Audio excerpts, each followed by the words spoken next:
ആത്മായ മുന്നേറ്റക്കാർ സകലരും കേൾക്കാൻ തന്നെയാണ് പറയുന്നത്. വിശ്വാസികളുടെ പ്രതിരോധത്തിൽ സകല വിമത വെള്ളനൈറ്റിക്കാരും ആത്മായ മുന്നേറ്റക്കാരും ഒലിച്ചു പോകും. അവകാശ ലംഘനങ്ങൾക്ക് വേണ്ടി ഇനി കൊടി പിടിച്ചാൽ, ഇനി പള്ളികളിൽ യുദ്ധത്തിന് ആരെങ്കിലും ഇറങ്ങിയാൽ വിശ്വാസികൾ അടങ്ങിയിരിക്കുമെന്ന വ്യാമോഹമൊന്നും ആർക്കും വേണ്ട. ഏവർക്കും നമസ്കാരം. ഞാൻ ജോമോൻ ആരക്കുഴ. ഇനിയുള്ള വീഡിയോസിലൊന്നും അഗ്രസീവായിട്ട് പറഞ്ഞിട്ടൊന്നും വലിയ കഥയുണ്ട്, കാര്യമുണ്ടെന്ന് തോന്നുന്നില്ല. കാരണം കേൾക്കുന്നവർക്ക് ഉളുപ്പില്ലെങ്കിലും പറയുന്നവർക്ക് ആ ഉളുപ്പ് വേണമല്ലോ എന്നോർത്ത് തന്നെയാണ് ഈ വീഡിയോ അല്പം സമാധാനമായി പറയാൻ ശ്രമിക്കുന്നത്. കഴിഞ്ഞ ദിവസം ഷൈജു ആന്റണിയെക്കുറിച്ച് പറഞ്ഞതുപോലെ നാണമില്ലാത്തവന്റെ ആസനത്തിൽ ആല് കിളുത്താൽ അത് തണലായി അവൻ കൊണ്ടുകിടക്കും. കാരണം ഒരു ആല് മാത്രമല്ല, ആൽ ഫോറസ്റ്റ് ആണ് ഇവന്റെയൊക്കെ ആസനത്തിൽ എന്ന് പറഞ്ഞതുപോലെയാണ് സീറോ മലബാർ സഭയുടെ നേതൃത്വത്തിൽ ഇരുന്ന് ഈ പ്രസ്താവനകൾ ഇറക്കുന്ന അത് തട്ടിൽ പിതാവാണെങ്കിലും തട്ടിൽ പിതാവിന് വേണ്ടി PRO വടക്കേക്കര അച്ഛനാണെങ്കിലും എല്ലാവരും ആസനത്തിൽ ആൽ ഫോറസ്റ്റ് കൊണ്ടു നടക്കുന്നവരാണ്.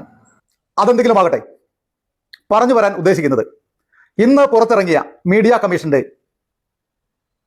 ഒരു പ്രസ്താവനയിൽ കഴിഞ്ഞ ദിവസം എറണാകുളം അങ്കമാലി അതിരൂപത ആസ്ഥാനത്ത് പാമ്പ്ളാനി പിതാവിനെ സഭാവിശ്വാസികൾ ഒന്നടങ്കം വൺ ചർച്ച് വൺ കുർബാന മൂവ്മെന്റ് എന്ന പേരിൽ വിശ്വാസികൾ ഒന്നടങ്കം പ്രതിരോധിച്ചു. പ്രതിരോധിക്കാനുള്ള ഏക അവകാശികൾ സഭയോടൊപ്പം നിൽക്കുന്ന വിശ്വാസികളാണ്. അതിന് കാരണം അവരുടെ മാത്രമാണ് അവകാശങ്ങൾ ലംഘിക്കപ്പെട്ടത്. ഇവിടെ പ്രസ്താവനയിൽ പറഞ്ഞ ഒരു കാര്യം മാത്രമേ ഇന്ന് പറയാൻ ആഗ്രഹിക്കുന്നുള്ളൂ. അവിടെ പറയുന്നു, കുർബാന പ്രതിസന്ധി വിഷയത്തിൽ സീറോ മലബാർ സഭയുടെ പരിശുദ്ധ സിനഡ് ചുമതല ഏൽപ്പിച്ചിരിക്കുന്ന പാമ്പ്ളാനി പിതാവിനെ ഒരു പറ്റം വിശ്വാസികൾ എന്ന് അവകാശപ്പെടുന്ന വ്യക്തികൾ എന്ന് പറഞ്ഞാൽ ആ വന്നവരാരും വിശ്വാസികളല്ല.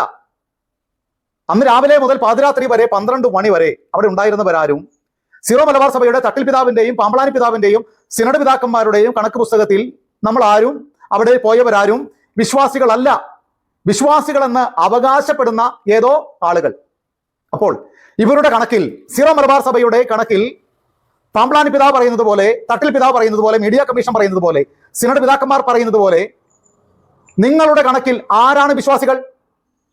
ആത്മായ മുന്നേറ്റം ഗുണ്ടകളോ, ഷൈജു ആന്റണിയോ, റിജു കാഞ്ഞൂക്കാരനോ, PP ജെറാർഡോ, ആലഞ്ചേരി പിതാവിന്റെ കോലം കത്തിച്ചത് മുതൽ മാർപ്പാപ്പയുടെ പ്രതിനിധി സിറിൽ വാസിൽ പിതാവിനെ കുപ്പിക്കെറിഞ്ഞവർ വരെ അതിരൂപതയിൽ കടന്ന് മാമാങ്കം നടത്തി കള്ളുകുടിയും പെണ്ണുപിടിയും വരെ നടത്തിയിട്ടും അവിടെ പാമ്പ്ളാനി പിതാവിനെ പ്രതിരോധിച്ചിട്ടും പുത്തൂർ പിതാവിനെ പ്രതിരോധിച്ചിട്ടും അച്ഛന്മാരെ വേഷം കെട്ടി കിടന്നിട്ടും ഗേറ്റ് വരെ പൊളിച്ചിട്ടും അവരാരും വിശ്വാസികളെന്ന് അവകാശപ്പെടുന്നവരെ എന്ന് എഴുതുവാൻ തട്ടിൽ പിതാവിന്റെ പാമ്പ്ളാനി പിതാവിന്റെ കൈ ചലിച്ചില്ല. അതിന്റെ കാരണം എന്താണ്? ഈ ഗുണ്ടകളെ പേടിച്ച് ഈ സിനഡ് നേതൃത്വത്തിന്, തട്ടിൽ പിതാവിനും പാമ്പ്ളാനി പിതാവിനും എത്ര നാൾ എറണാകുളം അങ്കമാലി അതിരൂപതയിൽ നിങ്ങൾക്ക് തുടരാൻ സാധിക്കും? എന്ത് കഷ്ടമാണ്! അപ്പോൾ യഥാർത്ഥത്തിലുള്ള ഗുണ്ടകൾ അരമനയിൽ കയറി എന്തെല്ലാം തോന്നിവാസങ്ങൾ കാട്ടിക്കൂട്ടിയാലും ഇവർക്കാർക്കും യാതൊരു കുഴപ്പവുമില്ല. അതുകൊണ്ട് ഞാൻ പറഞ്ഞു വരാൻ ഉദ്ദേശിക്കുന്നത്, തട്ടിൽ പിതാവോ പാമ്പ്ളാനി പിതാവോ അല്ല കഴിഞ്ഞ ദിവസം അവിടെ വന്ന വിശ്വാസികളും വിശ്വാസികളുടെ പ്രതിനിധികൾക്കും നിങ്ങൾ മാമോദീസ നൽകിയത്. നിങ്ങളുടെ ഔദാര്യവുമല്ല. അതുകൊണ്ട് നിങ്ങളുടെ ആരുടെ സർട്ടിഫിക്കറ്റ് വേണ്ട. അവർ വിശ്വാസികളാണ്, ഞങ്ങൾ വിശ്വാസികളാണ് എന്ന് ബോധ്യപ്പെടാൻ. അപ്പൊ വിശ്വാസികളെന്ന് അവകാശപ്പെടുന്നതോ അവകാശപ്പെടാതിരിക്കുന്നതോ ഒക്കെ നിങ്ങളുടെ പക്ഷമായിരിക്കാം. പക്ഷേ എറണാകുളം അങ്കമാലി അതിരൂപതയിൽ അവകാശങ്ങൾക്ക് വേണ്ടി നിലകൊണ്ടവരും വാദിച്ചവരുമാണ്. അത് പ്രതിരോധവും പ്രതിഷേധവും തടഞ്ഞു വെക്കലും ഒക്കെ ആയി നിങ്ങൾക്ക് ആർക്കെങ്കിലും തോന്നിയെങ്കിൽ അത് വിശ്വാസികളുടെയോ അവിടെ തടഞ്ഞു വെച്ചവരുടെയോ മാത്രം കുഴപ്പമല്ല. അതിന്റെ കാരണക്കാർ നിങ്ങൾ തന്നെയാണ്. ഒറ്റ കാര്യം കൂടി പറഞ്ഞുകൊണ്ട് അവസാനിപ്പിക്കാം. കഴിഞ്ഞ ദിവസം രാവിലെ മുതൽ പാതിരാത്രി 12 മണി വരെ പാമ്പ്ളാനി പിതാവിനെ പ്രതിരോധത്തിൽ ആഴ്ത്തിയെങ്കിൽ അവിടെ വന്ന ഓരോരുത്തരും തങ്ങൾക്ക് അവകാശമായ കർത്താവ് തങ്ങൾക്ക് തന്ന സഭയുടെ കുർബാന, ദാറ്റ് ഈസ് റൈറ്റ്, അത് ഞങ്ങളുടെ അവകാശമാണ്, അത് അവിടെ വന്ന ഓരോരുത്തരുടെയും അവകാശമാണ്. അവരുടെ അവകാശങ്ങൾ ചോദിച്ചാണ് വന്നത്.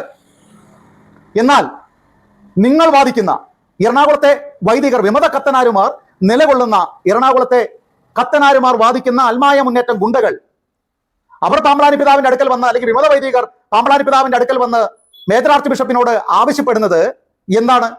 അവകാശമല്ല.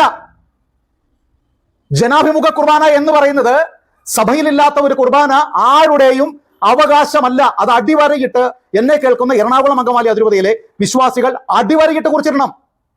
അങ്ങനെ ഒരു കുർബാന ഇപ്പോൾ സീറോ മലബാർ സഭയിൽ നിലവിലില്ല. അത് സ്ഥാപിച്ചു കൊടുക്കണമെന്നാൽ അത് അവകാശമല്ല, അവകാശ ലംഘനം ഞങ്ങൾക്ക് നടപ്പാക്കി തരണം എന്നാണ് അവർ ആവശ്യപ്പെടുന്നത്. അതാണ് എറണാകുളത്തെ അൽമായ മുന്നേറ്റം ഗുണ്ടകളും എറണാകുളത്തെ വിമത വൈദികരും സഭയോടൊപ്പം നിൽക്കുന്ന എല്ലാ വിശ്വാസികളും ആവശ്യപ്പെടുന്നത്. ഇത് ഞങ്ങളുടെ ആവശ്യവും അൽമായ മുന്നേറ്റക്കാരുടെയും വിമത വൈദികരുടെയും അവകാശ ലംഘനങ്ങളുടെ ആവശ്യവുമാണ്. ഇതാണ് വ്യത്യാസം.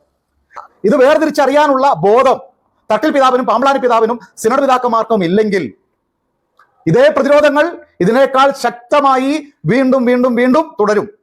ആ പ്രതിരോധത്തിൽ ഷൈജു ആന്റണിയോ അൽമായ മുന്നേറ്റക്കാരോ വിമത വൈദികരോ ഗുണ്ടകളോ വിശ്വാസികളുടെ പ്രതിരോധത്തിൽ ഒലിച്ചു പോകും. എഴുതി വെച്ചു തരാം. അൽമായ മുന്നേറ്റക്കാർ സകലരും കേൾക്കാൻ തന്നെയാണ് പറയുന്നത്. വിശ്വാസികളുടെ പ്രതിരോധത്തിൽ സകല വിമത വെള്ളനൈറ്റിക്കാരും അൽമായ മുന്നേറ്റക്കാരും ഒലിച്ചു പോകും.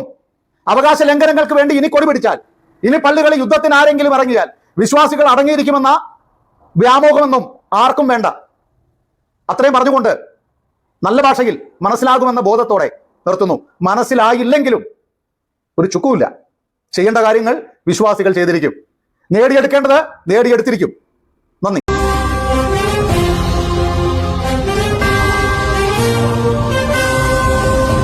ഒരേ സ്വരം, ഒരേ മനം, ഒരേ ബലി.